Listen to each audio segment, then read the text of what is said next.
Good afternoon, Brock. Happy almost Good Christmas. afternoon. Yeah. Happy Christmas. Happy Christmas. That's how that it used to be. Happy Christmas. Yeah, And so they messed it up. and we still listen to music that was written by the baby boomers. So, Yeah. That's how it goes. what are you going to do? Listen At, to Wham one more time. at least we have Die Hard. And Home Alone. All right, so today we're going to be talking about learning opportunities on frustrating projects. As software developers, I think we all have this ideal that we want to work on a very focused project and a very new technology, new tools, uh, a lot of developer freedom, platform that we like. But we don't always get those. And maybe some people do, but for the huge majority of us, sometimes we get to do those kind of projects. Sometimes we For don't. us plebeians. Yeah. Um, but what I want to explore with you is that even when we're on a project that maybe isn't our favorite from a technology standpoint, or even from an industry standpoint, there are growth opportunities, and I just want to think through that. So, what would you say are some things that you have learned working on projects that weren't using exciting technologies? Well, so much more recently than I would really like to admit, I actually had a client that had a need to um, actively develop in classic ASP. I didn't stutter. That was actually what I just said. I'm not going to repeat it. Uh, but, you know, it's interesting because like it's a very old technology. It doesn't have a lot of frills that C Sharp has nowadays. Um, you don't have uh, like making web service calls from classic ESP. Not something that's really nice or easy to do out of the box. But that doesn't mean that it can't be done. There's there's ways that okay, I can't grow in these other ways. I can explore new technologies uh, outside of work. I can prepare myself um, for the project that I want next. So maybe I'm going to learn, Kafka, or maybe I'm going to learn uh, how uh, how to do cool things in Unity. Uh, um, that's great for recharging you when you have to go in and do some of the more mundane stuff. But when you kind of think about, okay, I can't choose the technology that I have to use to solve this thing, I can, but I can create my cards on my boards. I can task them better. I can create better user stories. I can better structure my features so that I don't think necessarily about the technologies that are going to be used to implement them. But I can think through the features better so that way when I have to go implement them, I can spend less time in the code. Uh, um, I can improve my interpersonal skills with my team. I can foster better communication. Actually, on that project, I wasn't only doing classic ESP, but uh, I helped them identify that they had some pretty significant mutual information problems, and I talked to them about mutual information versus mutual knowledge versus common knowledge, and told them about Slack. Well, they didn't have the option to use Slack, but they did have the option to use Rocket Chat. And elsewhere in their company, they had um, someone else had set up a Rocket Chat server that they could run locally. And it's like, oh, this is perfect. Let's get people using it. And after like 2 weeks, like there was some real grumbling, and I'm like, oh man, this isn't going to go well. But after that 2 weeks, they're like, oh yeah, we'll just throw that into this channel. We'll start communicating this stuff in this other channel. Oh hey, I had a problem. I just threw it out into the channel. Someone that I didn't even think was going to respond to it responded with the information that I needed. And so you can help communication flow better. You can work on how you communicate with your client. You can develop other professional skills. I don't know what they might be right offhand, but there are so many other professional skills that I feel developers and engineers lack, and that read up on, improve on, learn about how to take ownership of whatever you're working on. You don't have to take it personally, but take ownership of it and be a good steward of that code. There's always personal growth, and you may not be able to develop in the latest, greatest technology, but maybe you can create a CI/CD pipeline for that that code base that whenever you make a change, it pushes it out, or it automates that deployment. So instead of copy and pasting stuff, it goes off and does something that's repeatable and can be executed off by someone, and it doesn't make deployments to production or whatever other environment a ceremony. Like, I hate making if it feels like a ceremony, it feels wrong, and we as engineers, architects, and developers need to work to make events like that a non-ceremony. Yeah, another good example of that, and actually I think it started from a tip with you. I was on a project that actually, it was interesting from a business standpoint, but not from a technology standpoint.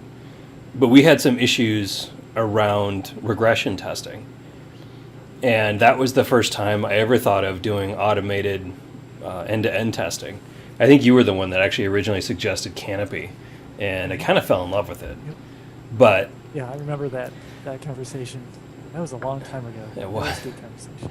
But it came from a standpoint where the day-to-day dev work was, not intellectually stimulating. I mean, it was, the code wasn't. The problem we were solving was very important, but like the C# and the JavaScript I was writing was not pushing my skill set. Well, then all of a sudden I saw this big gap in terms of what it was taking us to get our regression testing done, and realized that I could scratch my technology itch with F# and Canopy to solve this problem. And that ended up being a huge win for the project in terms of how quickly we were able to regression test bugs. That happened to be a project where, because of combination of factors, like we had things where, like, oh, I can do this thing, but I can actually do it 64 different ways, right? So it was a huge automation win, because all of a sudden it's like, oh, well, I can just write a script that does this 64 times with all the different combinations.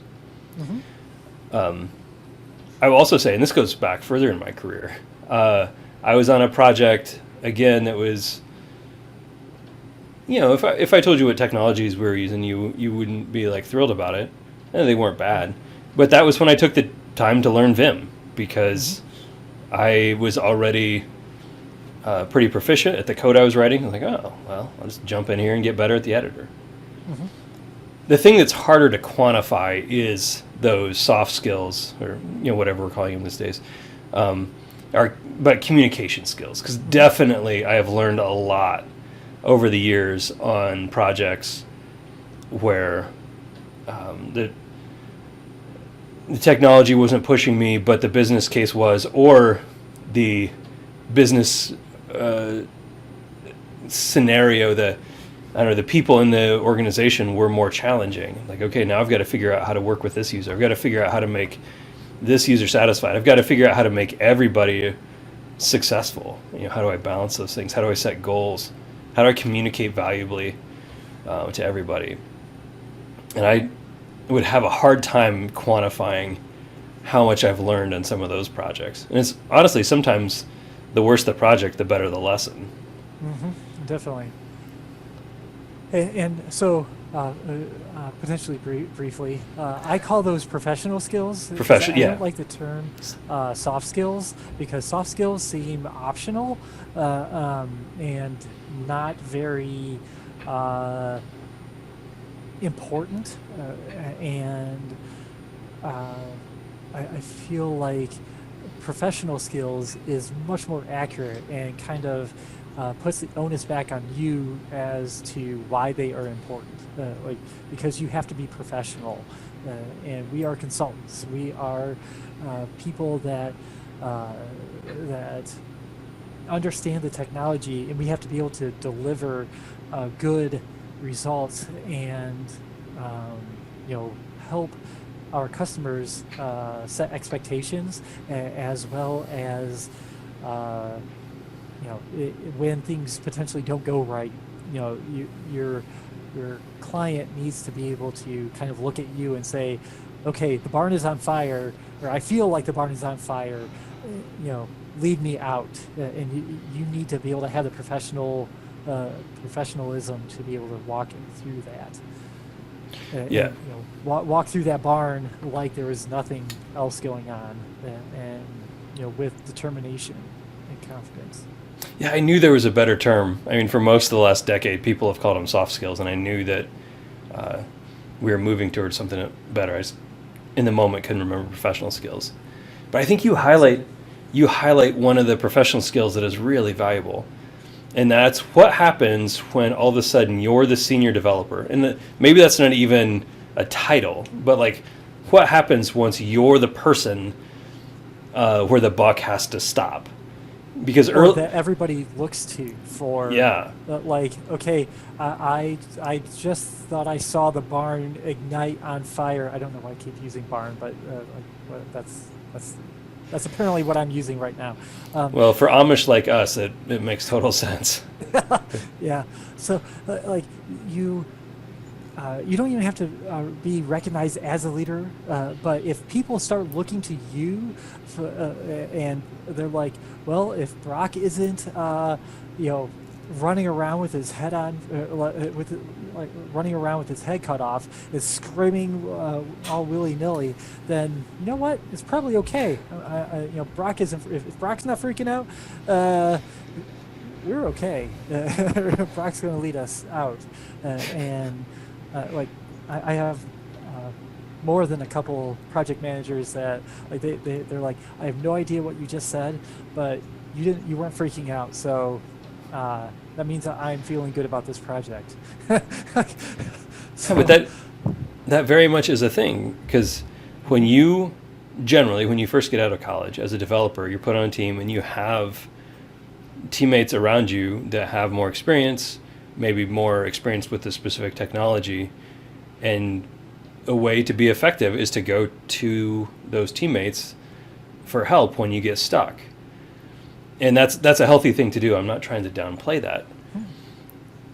But at some point, it's a good learning experience to know that, like, nope, there's me. I'm the one. Like, I have to be the one to solve this problem. That's a good experience. And Definitely. Then staying composed in that situation is itself a professional skill. Mm-hmm. And kind of understanding that your people, or like you look to other people to kind of see how you should be responding to a situation. And if someone else is freaking out, you're like, well, I don't know how to react, but that is my current example, so that's he or she has been on the project, so maybe I should feel that way too. Yeah.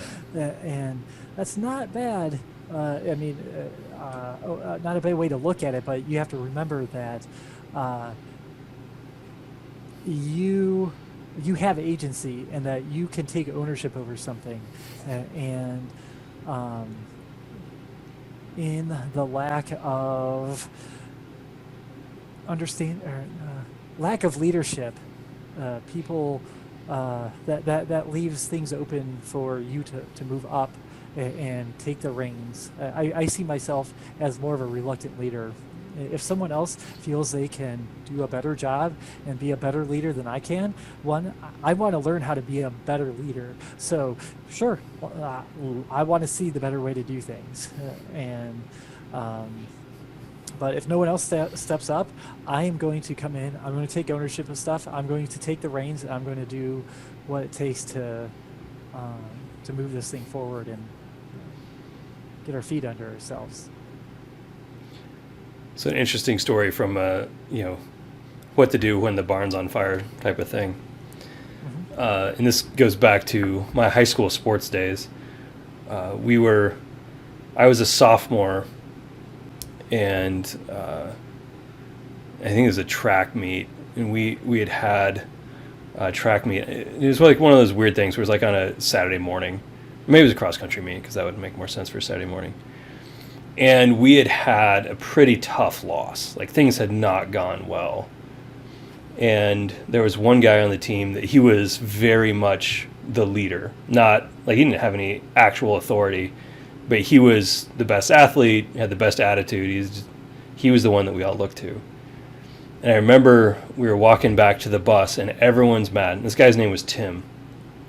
And Tim was just as calm and cool and collected as you could imagine a person ever being, even though he had a right to be upset about some things. And there were donuts on the bus, and I remember he stopped on the way in the bus and grabbed a donut, took a bite, and he goes, "That's a good donut." And it was interesting because in that moment, and I don't know that he even did that on purpose. Like I don't. Maybe he was thinking of that, but in that moment, there was kind of this thing where all the younger teammates saw Tim like Tim's not freaked out, Tim's not mad, Tim's already like he's probably thinking about getting back and to practice on Monday. He's letting the past be the past. He's done. He's moved on, and it was interesting to see like that attitude rather quickly pass on to the rest of the team. Like, okay, well, I guess we're done being mad about that, and now we can just do whatever we have to do next. Yeah. So sweet. All right, my friend. Well, I think my donut story may have wrapped us up.